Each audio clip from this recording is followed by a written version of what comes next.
Cibulu tam najebali. Ja si bol aj kanárikové to, čo je... Semiačko pre kanárika. No. A potom, aby sa neostal na srdce. Ja, ešte aj feferóny tam mali. A tak tie dvojce sú ešte pekné, keď ma niekto dá. Dobre, ale toto nepomôže. Tie sú vážne horšie. Toto je dobre, ale toto, čo robia... No s tým kameňom v okne to bolo vážne. Ale aj mali deti na meno. Ona robila 34 rokov ZDA. No. Výpoveď. Fakt nám dostal krzmňa výpoveď. Ten sa dozvedel, že ja som na internete mu dal výpoveď, ten kokot Arva. Krzmňa, že som na internete. A ešte mu povedal, a ty ešte býva s ním? Synovi, vedúci. Krzmňa, čo... Krzmňa ho vyjebali na roboty. Dobre, ešte to nevedeli a potom... Vyučený kuchár ťažník. On si ho oblúbil, ako učeň, keď robil u ňoho, si ho oblúbil, že sa vyučil, budeš u mňa robiť.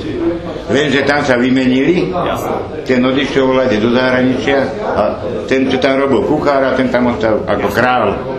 A on sa dozvedel, že piču si robia na tom internete a mňa vyjebal jeho do roboty, to môžete tiež dať do éteru.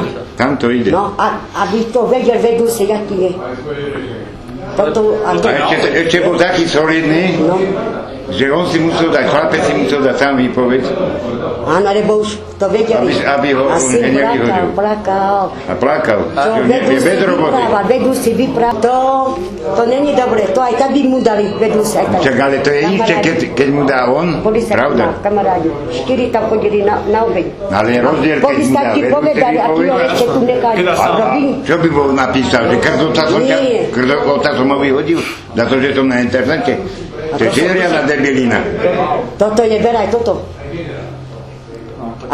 Kde by nedal Peter výpoveď, nemá robotu. Aj on by mu dal. Ona robila ZDA 34 rokov, ZDA zrušili, my sme všetka treba bez roboty. No, ešte tento Ebro vypadli volado, Ebo po opiti a vypadli volado. To bolo Jano, keď robil 4 dní. Ebo volado mu to zobral. Ja som mal kľúče. Ja som mu to dara posledný. Tento vyjebaný kľúče, tam mám 900 kľúčov tiež. No, ja som mal zadnou recko, a to mi vyjebáva zo nich. Ja som mu dara posledný. Na tú elektriku, čo sme mali zaplatiť. No. A už som vypnutý. Behám do sviečka, mám tu ja už mu nedám ani korunu. Od teba už nedám ani korunu. Posledne som mu dala. A čo máte mesačne oné príjmy? Dá sa to vyžiť vôbec? Nedá. Musím kradnúť. No a čo, na zemiaky? Nevyprávaj. No, na zemiaky večer. To ide viaké.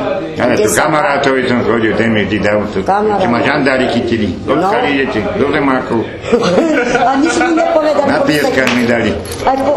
A zišiel som dole 100 metrov a zase žandári. Tak už ma hinty kontrolovali. Ale toto aj policajti vedia. A nič. No, dva.